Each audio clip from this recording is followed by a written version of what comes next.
describes to us his garments, that he'll be wearing yellow garments. And that from his head, his sweat will be dropping like, the beads of his sweat like pearls.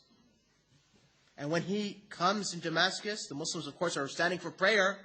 They'll say, "O Prophet of Allah, lead us in prayer." And he'll say, "No, your Imam is from you."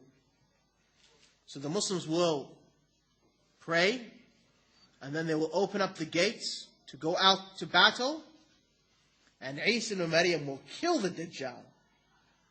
Will kill the Dajjal at the gates of Lud, which is a city in Israel now.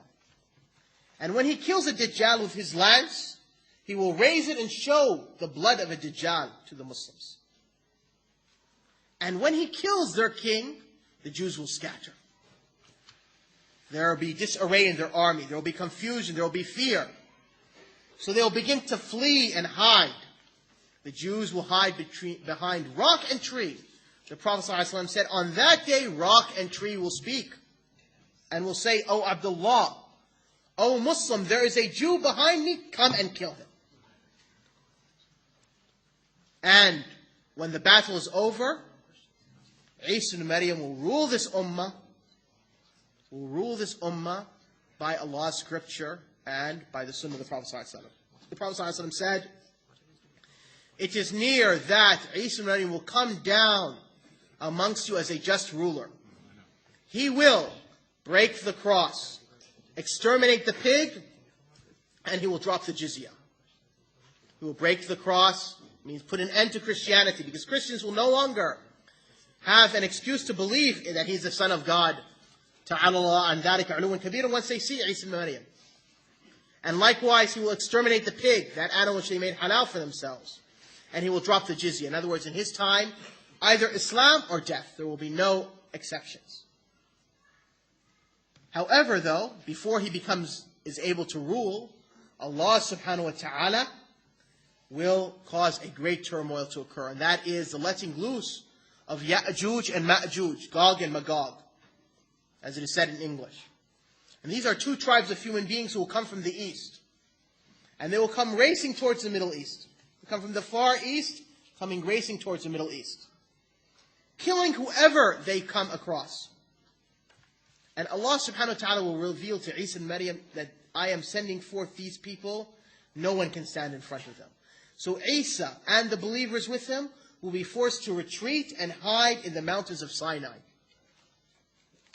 To hide in the mountains of Sinai. And the Prophet ﷺ said the believers that day will be hiding in caves and in mountains and in the cities. Because whoever they come across, they will kill.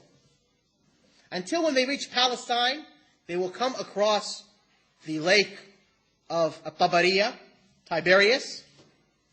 When the last of them comes, they will find that the lake has been drunk, all of it. Because their numbers are so many. And they will have thought that they had killed everybody on the earth. So they will say, "We have killed all those on earth, now let us kill all those in heaven." So they will shoot their arrows to the sky above, and their arrows will return back with blood. So they will think they killed Allah and the angels. This is how Allah deceives them. And so Isa ibn Maryam and the believers who are held up in these mountains in Sinai, Isa will pray to Allah that Allah destroys these two tribes of human beings, because no army can face them. And so Allah subhanahu wa ta'ala will send a bird which will drop some sort of worm-like thing in their necks, and they will all die in one night.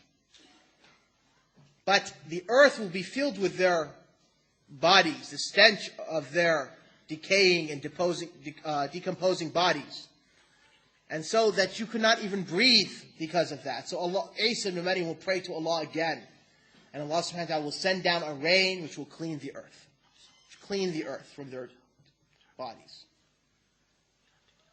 Now, at that time, when human beings come back out, and Isa is a ruler, this is when peace will occur on earth. This is when there will be no more war.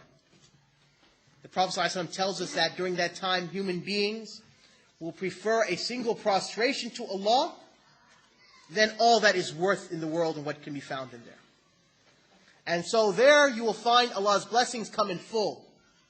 Allah subhanahu wa ta'ala will cause a single pomegranate to feed a family.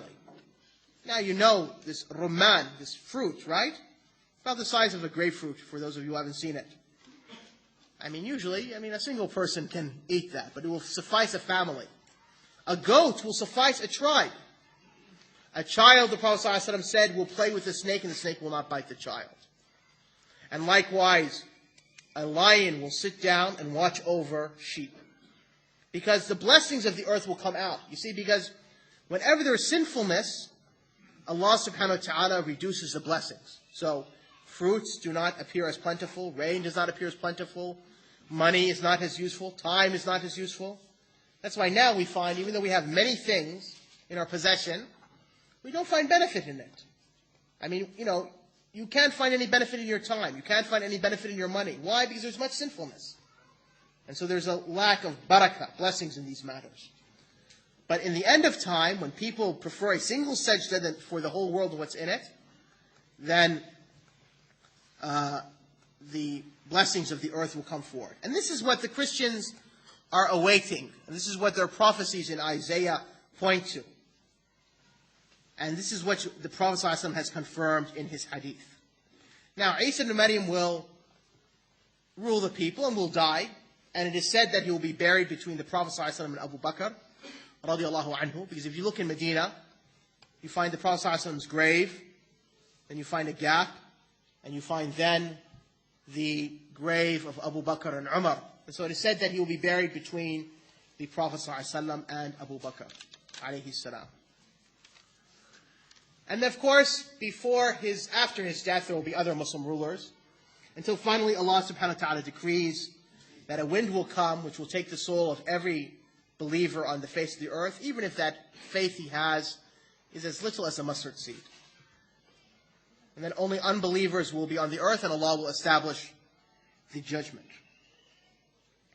Now, that was a very quick synopsis of the signs of the hour. And really, justice was not done to the topic. But I think it's important for us, I have just a minute or two left, that just to, point out some things that we need to understand. First of all, the signs of the Day of Judgment are matters of the unseen. We should not delve into them by our own reasoning. You find some people now saying that, a Dajjal, since he's one-eyed, it refers to capitalism and materialism because they're blind about the spiritual realities of life.